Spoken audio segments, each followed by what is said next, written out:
আমি চাই তুই তোর বউ নিয়ে আলাদা হয়ে যা শাওন। মায়ের মুখে এমন কথা শুনে শাওন হতভম্ব হয়ে যায়। সে অবাক দৃষ্টি নিয়ে মাকে বলে, কি হয়েছে মা? রূপা তোমাকে কিছু বলেছে? তোমার সাথে খারাপ আচরণ করেছে? তোমাকে কষ্ট দিয়েছে? তুমি রূপার উপর রাগ করে আমাদেরকে আলাদা হয়ে যেতে বলছো? রূপা তোর বউ, তোর দায়িত্ব তোর বউকে ভালোবাসা, সম্মান করা। ভালোবাসা না দিলে সংসার জীবন সুখের হবে না তোর। তাই কিছু না জেনে না বুঝে সব কথা শুধু বইয়ের দোষ খুঁজবি না শাওন। এটা খুব খারাপ গুণ। কথাগুলো বলে মা শাওনের দিকে শান্ত চোখে তাকালো। শাওন কিছুটা লজ্জা পায়। তার মা তাকে শান্ত কণ্ঠে বলে, রূপা খুব ভালো মেয়ে, ও কিছু করেনি। তাহলে আমাদেরকে আলাদা হয়ে যেতে বলছো কেন?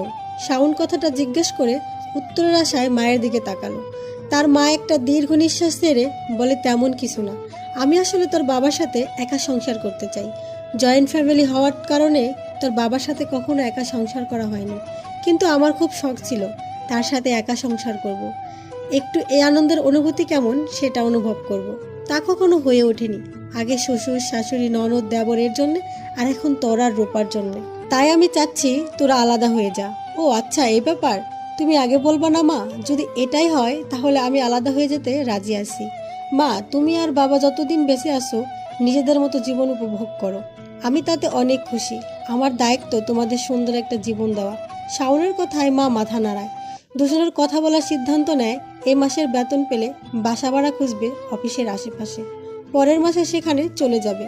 শাওনের মা এতে সম্মতি জানায়। শাওন মজা করে বলে, মা, তোমার আর বাবার আলাদা সুন্দর সংসারে আমরা অতিথি হিসাবে আসতে পারবো তো? এখানে না বলো না, আমি কিন্তু তোমাদের না দেখে থাকতে পারবো না। তাই তোমাদের সুন্দর স্বপ্নের মাঝে হুটহাট করে চলে আসবো। পাগল ছেলে, এটা তো তোরও বাড়ি, তুই আসবি না তো কে আসবে? তোরা এখানে আসবি, আমরা তোদের ওখানে যাব। মায়ের কথা শুনে শাওন মুচকি হাসে। এরপর সিরিয়াস ভঙ্গিতে মাকে জিজ্ঞেস করে, মা, এটাই তো ঠিক? তুমি তোমার স্বপ্ন পূরণের জন্য আমাকে আলাদা করে দিচ্ছ? মা হকচকিয়ে যায়, পরক্ষণে নিজেকে সামলিয়ে বলে, এটাই সত্যি রে বাবা। তোর বাবার সাথে একলা সংসার করার বড্ড স্বাদ ছিল আমার, এজন্যই তোদেরকে আলাদা করে দিচ্ছি। সময় বয়ে চলে তার নিজস্ব গতিতে, তাই তো দিন পেরিয়ে দিন আসে। দেখতে দেখতে শাওনদের নতুন বাসায় ওঠার সময় চলে আসলো। আগামীকাল তারা চলে যাবে।